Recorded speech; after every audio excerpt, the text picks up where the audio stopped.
একটি বৃত্তের মাঝে দারুণ সুন্দর একটি দৃশ্য এঁকে দেখাবো আপনাদেরকে। অপেক্ষা করুন, ভিডিওটি শেষ পর্যন্ত দেখুন। একটু ভাঁজ করে একটা দাগ দিলাম, এরপর আমরা এখান থেকে দেখুন সোজা একটা দাগ দিব। এবার এখানে আমরা একটি ঘরের চালা আঁকবো। এই তো প্রথম ত্রিভুজ করে দিয়ে এই পাশে দুইটা দাগ দিব। এই দাগটা এটার সাথে মিলে দিলাম। এই দাগটা ডাবল করে দিয়ে নিচের দিকে এখন দাগ টানলেই সুন্দর একটি ঘর আঁকা হলো। ঘরে দরজা জানালা আঁকতে হবে। দরজা জানালা আঁকলাম, ছোট্ট সুন্দর একটি দৃশ্য।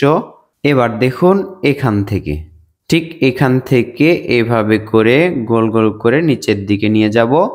আবার কি করব, এখান থেকে উপর দিকে তুলবো, আবার নিচের দিকে আসব। এখন এখানে আমরা পাহাড় আঁকবো।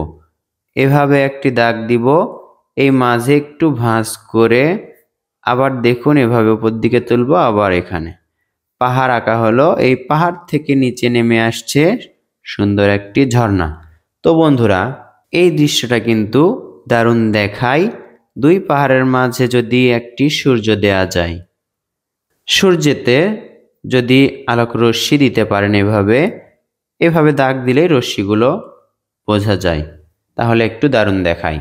এই ঘর বা বাড়ির উপরে আমরা একটি গাছ আঁকতে পারি। গাছটি আঁকলে এই ফাঁকা জায়গাটি পূরণ হয়ে যায় এবং সুন্দর দেখায়। এই গাছটি আঁকা অনেক সহজ, অল্প সময়ে আপনি এই গাছটি আঁকতে পারেন।